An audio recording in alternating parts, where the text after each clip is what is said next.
Hello everyone, myself Dr. Jyoti, ex-senior resident SGPGI, working as a consultant pathologist in Paliwal Diagnostics, Dr. Lal Path Labs. Previous video में हमने आपके साथ share किया था कि oxygen saturation की reading को हम पल्स ऑक्सीमीटर के जरिए कैसे इंटरप्रेट करते हैं और उसे कैसे मॉनिटर करते हैं। अगर आपके पास पल्स ऑक्सीमीटर अवेलेबल नहीं है तो आप कैसे अपने फेफड़ों की कार्यक्षमता का आकलन कर सकते हैं। इस वीडियो में मैं आपको बताऊंगी कि अगर आपको ऑक्सीजन सैचुरेशन बिलो 95% फॉल कर रहा है, दैट इज बिटवीन 90 एंड 95%, आप एट रिस्क होते हैं, तो आप घर पे कौन से मेथड्स अपनाएंगे जिससे आपका ऑक्सीजन सैचुरेशन बढ़ेगा और उसे आप मेंटेन कर सकते हैं फॉर द टाइम बीइंग। और अगर आपका ऑक्सीजन सैचुरेशन लेस देन 90% है तो आपको इमीडिएट हॉस्पिटलाइजेशन की नीड होती है। उसमें आपको बिल्कुल भी टाइम स्पेयर नहीं करना है और तुरंत किसी हॉस्पिटल या किसी आपके नोन डॉक्टर से कंसल्ट करें। अगर आपको ऑक्सीजन सैचुरेशन बॉर्डर लाइन आ रहा है तो फॉलोइंग मेथड्स हैं जिससे आप अपना oxygen saturation for the time being increase कर सकते हैं। पहला है सेल्फ अवेक प्रोनिंग मेथड, जिसके बारे में आपने बहुत सुना होगा, उसके वीडियोस वायरल हुए हैं, जिसमें आप प्रोन पोजीशन में यानी कि पेट के बल लेट जाते हैं और अपनी छाती के नीचे 1 या 2 तकिया लगा के थोड़ा सा एलिवेटेड पोजीशन में लेट जाइए और डीप ब्रीदिंग करिए। इसके बाद आप ये आधे से 2 घंटे तक इस पोजीशन में रह सकते हैं। उसके बाद आप किसी एक करवट लेट जाइए आधे से 2 घंटे, या बाएं या दाएं करवट। उसके बाद आप सिटिंग या एलिवेटेड पोजीशन में बैठ सकते हैं थोड़ी देर और फिर आप प्रोन पोजीशन पे लेट जाइए। तो इस तरह से आपका ऑक्सीजन सैचुरेशन जो है इंक्रीज करेगा। आप खुद पल्स ऑक्सीमीटर लगा के देखिए एंड देन ये फॉलोइंग स्टेप्स करिए, आप खुद फील करेंगे, आप देखेंगे कि आपकी ऑक्सीमीटर की जो रीडिंग है वो बढ़ेगी। ये इस जरिए आप अपना ऑक्सीजन सैचुरेशन को बढ़ा सकते हैं। सेकेंडली, कुछ डीप ब्रीदिंग एक्सरसाइजेस हैं। पहला है कि आप काउंटिंग मेथड के जरिए इनहेलेशन करिए। 5 काउंट्स पे इनहेल करिए और 7 काउंट्स पे एक्सहेल करिए। इससे क्या होगा, आपका जो ऑक्सीजन लेवल है या जो एयर आप इनहेल करेंगे वो आपके लंग्स में, फेफड़ों में भरी रहेगी थोड़ी ज्यादा देर तक एंड देन आप उसको रिलीज करेंगे। इससे जो आपके सिकुड़े हुए हिस्से हैं या फिर कोविड इन्फेक्शन से जो आपके पार्ट्स लंग्स के कोलैप्स कर गए हैं वो ओपन अप हो जाएंगे।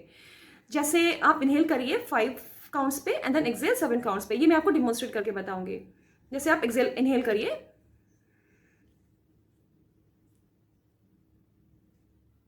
फिर एक्सहेल करिए,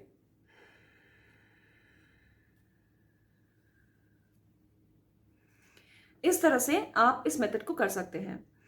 सेकेंड होता है अनुलोम विलोम, जो कि बाबा रामदेव ने बहुत अच्छे से सबको गाइड किया हुआ है कैसे करना है। इसमें आप अपने राइट नॉस्ट्रिल से इनहेल करिए 4 काउंट्स में, देन आप अपनी दोनों नॉस्ट्रिल्स को बंद कर लीजिए फॉर 10 काउंट्स एंड देन अपनी बाई नॉस्ट्रिल से एयर को एक्सहेल करिए फॉर 8 काउंट्स। ये मैं आपको डिमॉन्स्ट्रेट करके बताती हूँ कैसे।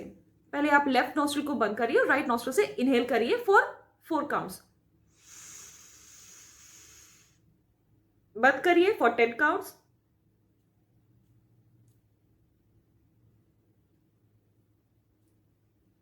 फिर एक्सहेल करिए from the left nostril for 8 counts.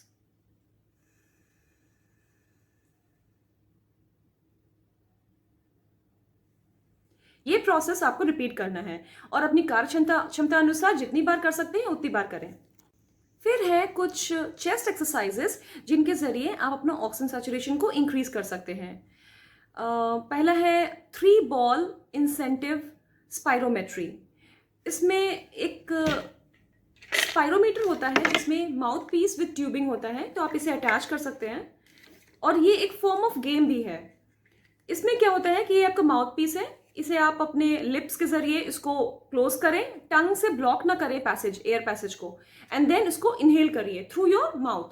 जब आप इसको हवा खींचेंगे तो क्या होगा, इसमें जो ये बॉल्स हैं ये एक फॉर्म ऑफ इंडिकेटर्स होते हैं, red indicator, yellow indicator and blue indicator. ये बॉल्स ऊपर रेज होगी टिल द गोल मार्क। अगर आप रेड इंडिकेटर को अपलिफ्ट कर पा रहे हैं, दैट मीन्स कि आप 600 ml ऑफ एयर पर सेकेंड इजिली ब्रीद इन और ब्रीद आउट कर सकते हैं। अगर आप येलो इंडिकेटर को भी अपलिफ्ट कर पा रहे हैं, दैट मीन्स कि आप 900 ml ऑफ एयर पर सेकेंड ब्रीद इन और ब्रीद आउट कर सकते हैं।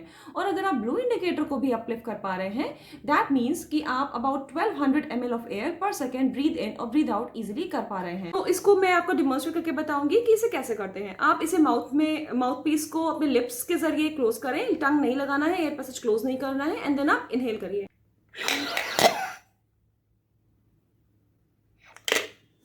जब तक आप उसको एलिवेटेड रख सकते हैं रखिए, अपने ब्रेथ को रोक लीजिए 3 सेकेंड्स और 4 सेकेंड्स तक एंड देन एक्सहेल करिए।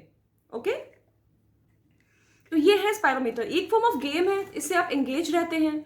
और दूसरा आपका डीप ब्रीदिंग एक्सरसाइजेस भी होती हैं। तो इसके कई एडवांटेजेस हैं। पहला तो आपका डीप ब्रीदिंग एक्सरसाइजेस हो जाती है, आपका जो चेस्ट जो मसल्स हैं आपके वो स्ट्रेंथन अप हो जाते हैं, आपके जो कोलैप्स एयरवेज हैं वो ओपन अप हो जाते हैं, और आपका जो फ्लूइड या म्यूकस जो कि सेट इन हो जाता है इन कोविड इन्फेक्शन वो रिजॉल्व कर जाता है।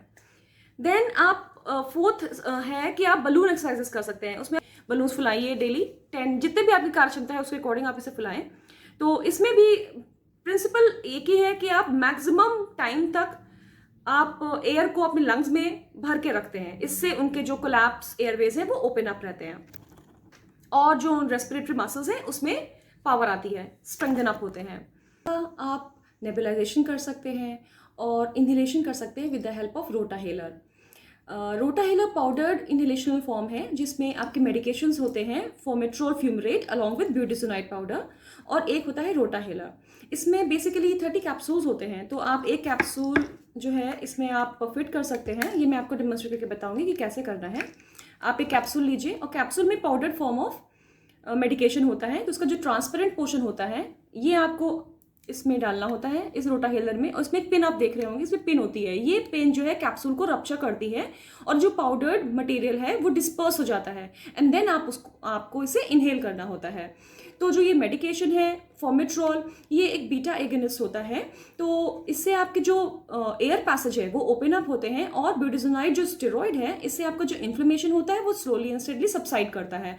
तो इसके डुअल एक्शन है, आपका एयर पैसेजेस ओपन करेगा, कोलैप्स एयरवेज जो हो गए हैं उन्हें ओपन अप करेगा, एंड आपका इन्फ्लेमेशन भी सबसाइड करेगा। तो इसे आप इसमें ट्रांसपेरेंट पार्ट जो कैप्सूल का होता है उसे आप नीचे डालें इसमें रोटाहेलर में, और इसे बंद कर दें टाइटली। तो जो इसमें पिन होगा वो उस कैप्सूल को रप्चर कर देता है, पाउडर डिस्पर्स हो जाता है, एंड देन इसके बाद आप जो इसका माउथ पीस है इसे आप मुंह में रख के एक्सेल कर दें पूरी air, and then mouthpiece lip से कवर करें एंड डीप इनहेल करें।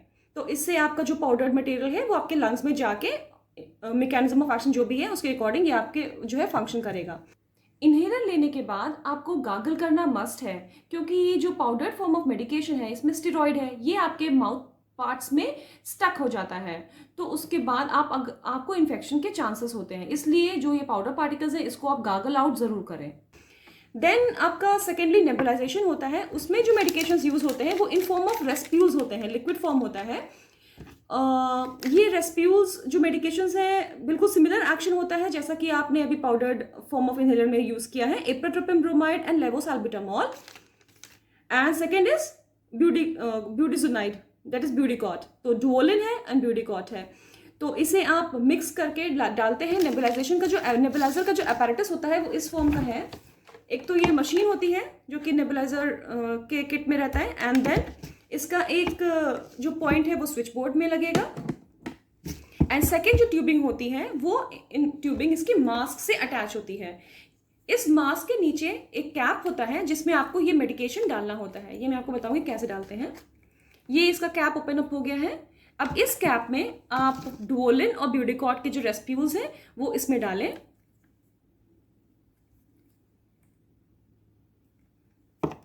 और फिर ब्यूडिकॉट का भी डाल दें। ये दोनों एक साथ डाल के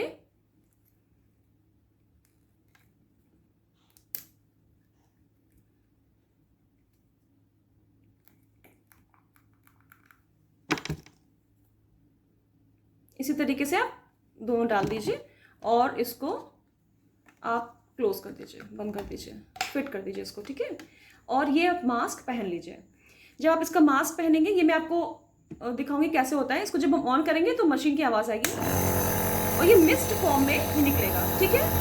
ये जो मशीन से ये जो आपका मेडिकेशन है ये मिस्ट फॉर्म में रहेगा। इससे आपको मास्क पहन के फिर डीप इनहेल और एक्सेल करना है।